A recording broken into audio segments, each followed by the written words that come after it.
President Trump, who I don't usually agree with, called COVID vaccines, quote, one of the greatest miracles in the history of modern-day medicine that saved tens of millions of lives worldwide. Scientific community agrees with Trump.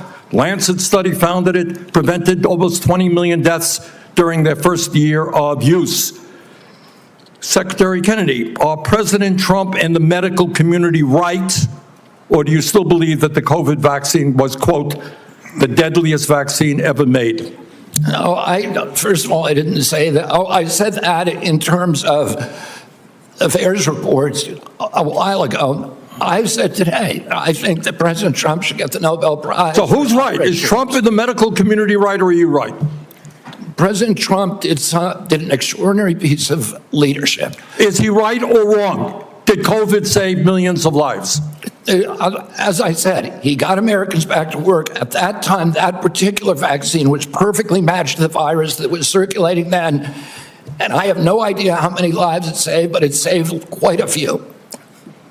You know, what I find a little bit weird in this discussion, I'm hearing it over and over again this morning, Mr. Chairman, is we've got the entire medical community on one side. You got the AMA representing hundreds of thousands of doctors, the American Academy of Pediatrics, the American Public Health Association. All of these organizations are telling us that COVID vaccine and vaccines in general are safe and effective. You are casting doubt on that. Who are who are the organizations that are agreeing with you and casting aspersions on vaccines? The primary advisors are Marty McCary, Jay Bhattacharya, Dr. Oz, Vinay Prasad. So you got a few doctors who agree with you, and I'm giving you the name. Not a few doctors. What you're talking about is there's a big difference, Senator, between established science and the scientific establishment, which has been co-opted by the pharmaceutical industry. So you're telling the American people that the American Medical Association, representing hundreds of thousands of people, have been co-opted and that they should not trust their doctors. And the American Academy of Pediatrics, and by the way, just for the record, every single Republican, I don't mean to be political here, Mr. Chairman, has received PAC money from the pharmaceutical industry. Are they all corrupt as well? And I'm telling you, the American Heart Association has been co-opted by the food Everybody industry. But you, Senator. But you know what? When you ran for president, we have a corrupt campaign finance system. Maybe you will agree with me on that. Okay, you were already president, you got a billionaire behind it. You received $300,000 from people, not from the industry, people in it, as I did, from individuals. You corrupt. President Trump got $3 million. Every Republican got corporate PAC money for the pharmaceutical industry. Democrats as well. Everybody is corrupt, but you?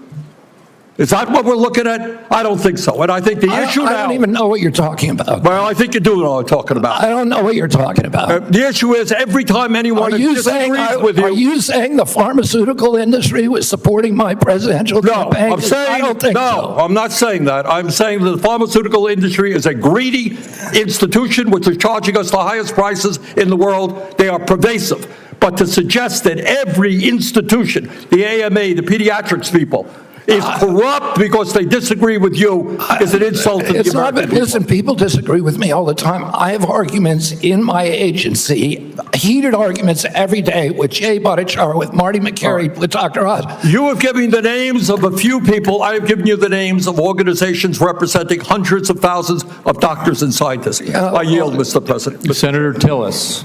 At today's Senate Finance Committee hearing, Senator Bernie Sanders, Independent Vermont, and HHS Secretary Robert F. Kennedy Jr. found themselves at the center of a tense and heated exchange. The discussion quickly turned to the topic of COVID vaccines and the influence of pharmaceutical companies on political campaigns, sparking a brutal clash between the two. The confrontation began when Sanders pressed Kennedy over his past comments on the COVID vaccine, specifically his claim that the vaccine was the deadliest vaccine ever made. Kennedy had previously made such remarks in media interviews, which sparked controversy, as it went against the widely accepted consensus of the scientific community. Today, however, Kennedy softened his stance, acknowledging that the COVID vaccine had played a critical role in allowing the U.S. to return to work and in mitigating the effects of the virus during its initial wave. While he conceded that the vaccine had been well matched to the virus circulating at that time, he refused to fully endorse the claims that it had saved millions of lives. Senator Sanders, who has long been an advocate for public health initiatives and the importance of vaccines, seized on this opening to defend the vaccine's effectiveness and the broader public health policies that have been in place since the pandemic began.